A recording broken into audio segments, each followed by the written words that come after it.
पंचायत समितीचा सदस्य निवडून देत असत अशी प्रथा होती पूर्वी। तर गेल्या 40-45 वर्षाच्या इतिहासात या जिल्हा परिषद गटात मागच्या वेळचा एक अपवाद सोडला तर इथला पंचायत समितीचा सदस्य कधीच हारला नाही। हा इतिहास या कुंदीच्या पंचायत समितीच्या गटाचा आहे। आपण मोठ्यांसारखा समाजातला एक लोकप्रिय उमेदवार दिलाय।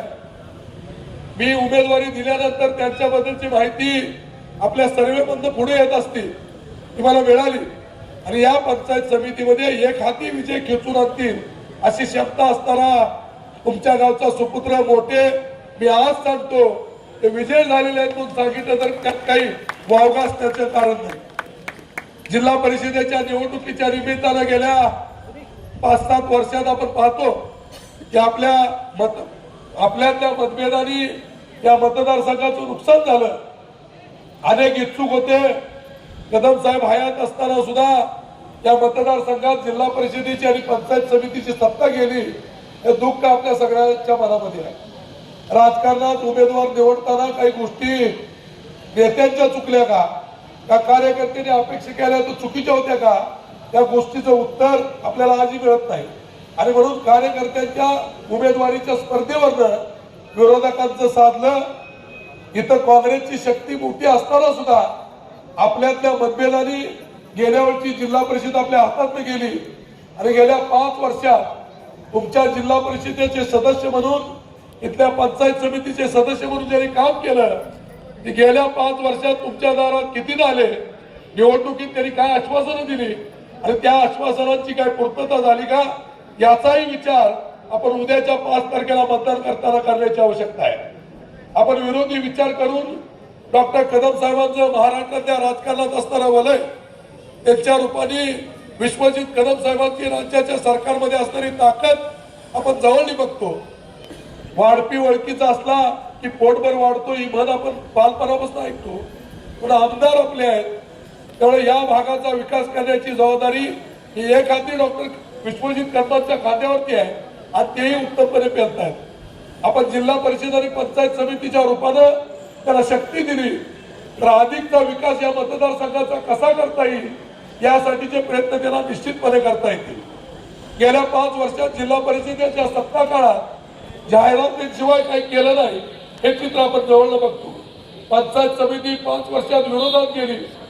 कदम साहेबांनी मंत्री असताना पलुसला तालुक्याचं ठिकाण बनवलं, प्रशासकीय ऑफिस उभी केली आणि ज्या पंचायत समितीच्या इमारतीतनं गेल्या 5 वर्षात ज्यांनी कारभार केला ती पंचायत समितीची दिमेकदार इमारत सुद्धा डॉक्टर कदम साहेबांनी बांधली आणि असं काम या तालुक्यातल्या जनतेसाठी जवळजवळ ऑफिस निर्माण करण्याचं काम त्यांनी केलं।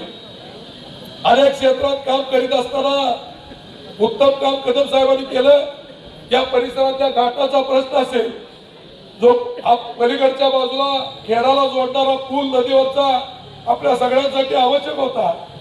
साहेब जलसंधारण खात्याचे मंत्री होते आणि जे.के. बापूंच्या सहकार्यानं इथल्या जमीन अधिग्रहणाचा प्रश्न कदम साहेबांनी त्वरित सोडवला आणि वाळवा तालुक्याला जोडणारा पूल आपल्या सगळ्यांसाठी देण्याचं काम हे कदम साहेबांनी केलं।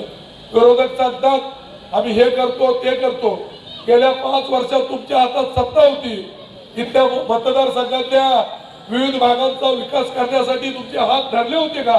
तुम्ही गेल्या 5 वर्षात पंचायत समितीचा सदस्य म्हणून या गटाचा जिल्हा परिषद सदस्य म्हणून तुम्ही नेमकी किती कामं केली हे जनतेसमोर आता जाहीरपणाने सांगण्याची आवश्यकता आहे।